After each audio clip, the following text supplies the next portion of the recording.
दमादम मस्त कलंदर सिद्दीक दा पहला नंबर, सिद्दीक दा पहला नंबर, सिद्दीक दा पहला। ये गलत नहीं पढ़ रहा, इसको रोको मैं। इधर आना मौलवी साहब। जी भाईजान। मौलवी साहब अभी जो आप पढ़ रहे थे ये बिल्कुल गलत पढ़ रहे हो आप। नहीं नहीं, मैं बिल्कुल ठीक पढ़ रहा हूँ, आपको इसमें क्या गलत लग रहा है? यही जो आप पढ़ रहे हो कि सिद्दीक का पहला नंबर है, ये गलत है। पहला नंबर तो मौला अली का है। आपने वो कवाली नहीं सुनी, दमादम मस्त कलंदर अली दा पहला नंबर। लोग अपनी बात को साबित करने के लिए ना कुरान और हदीस से दलील देते हैं। पहला बंदा देखा है जो कवाली से दलील दे रहा है। और मेरे भाई ये तो मैंने वैसे ही एक बात की है, लेकिन अगर दलाइल की बात है तो मुझे ये बताएं, खैबर के मौके पर रसूल पाक ने ये नहीं फरमाया था कि कल मैं झंडा उसको दूंगा जिसके हाथ में अल्लाह ताला ने फतह लिखी है? तो वहाँ तो सब सहाबा थे, झंडा किसको दिया गया? मौला अली को। हाँ जी बिल्कुल ठीक कह रहा है ये। तो क्या इससे ये साबित हो गया कि अली का पहला नंबर? मेरे भाई फिर वो हदीस कहाँ जाएगी जो नबी पाक सल्लल्लाहु ताला अलैहि वसल्लम ने फरमाया कि अगर मेरे बाद कोई नबी होता तो वो उमर होता। तो क्या यूं हजरत उमर का पहला नंबर हो गया? नहीं भाई, पहला नंबर सिद्दीक अकबर का है। हर सहाबी की अपनी फजीलत है, और मैं कोई माज़अल्लाह हज़रत अली की शान में कमी नहीं कर रहा, उनका भी बड़ा मकाम है। मैं भी तो यही कह रहा हूँ, हजरत अली शेर खुदा दामाद रसूल हैं, और उनको चौथे नंबर पे रखने से उनकी शान में गुस्ताखी नहीं होगी। अगर ये बात है तो ये बताएं, हमारे नबी सल्लल्लाहु ताला अलैहि वसल्लम का नबियों में कौन सा नंबर है? आखिरी नबी हैं, खातमुन नबीयीन हैं। तो क्या इससे उनकी फजीलत में कोई कमी हुई है? नहीं नहीं, वो तो तमाम अंबिया के सरदार हैं, सब नबियों से अफजल हैं वो। शुक्र है आपके शुबहात खत्म हुए। अब आप सिद्दीक अकबर का पहला नंबर मानते हैं? जी जी भाई। एक मिनट असद, लेकिन भाईजान वो बागे फिदक वाला मसला, उसके बारे में आप क्या कहेंगे? बीबी को हक क्यों नहीं दिया था उन्होंने? अच्छा, अब मैं समझा।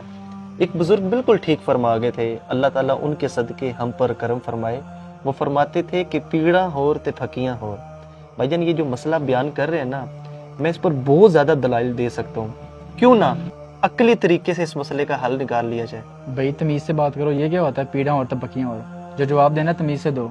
मेरे भाई इतना गर्म क्यों हो रहे हैं? दे रहा हूँ जवाब आपको। आप कहना ये चाह रहे हैं कि सिद्दीक अकबर रज़ी अल्लाह ताला अन्हु ने बीबी को उनका हक नहीं दिया? हाँ बिल्कुल, यही तो कह रहा हूँ। कब दिया उन्होंने? अच्छा, नहीं दिया। उसके बाद दौर किसका आया? फारूक आजम रज़ी अल्लाह ताला अन्हु का। आपने भी नहीं ना दिया? हाँ उन्होंने भी नहीं दिया। उन्होंने भी नहीं दिया। उसके बाद दौर आया उस्मान गनी रज़ी अल्लाह ताला अन्हु का। उन्होंने भी नहीं ना दिया होगा? तो नहीं दिया ना उन्होंने भी। अच्छा, उन्होंने भी नहीं दिया। उसके बाद दौर आ गया हज़रत अली रज़ी अल्लाह ताला अन्हु का। उन्होंने दिया?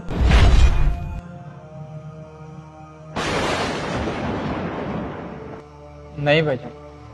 तो मेरे भाई आप किन चक्करों में पड़े हुए हैं? क्यों साहबा की शान में बेअदबियां कर रहे हैं?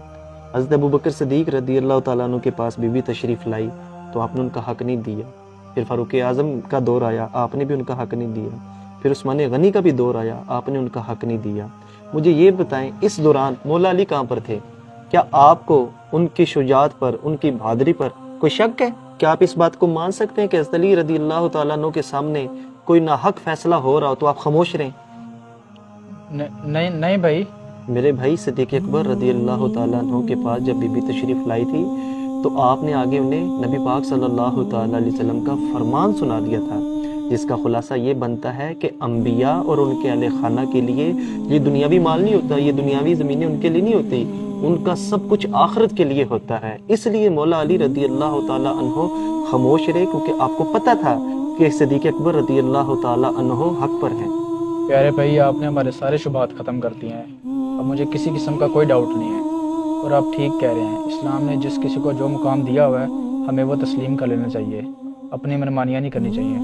कुरानी आयात और अहदीस से साबित है कि सिद्दीक अकबर रज़ी अल्लाह तआला अन्हु अंबिया के बाद कायनात में सबसे अफजल है।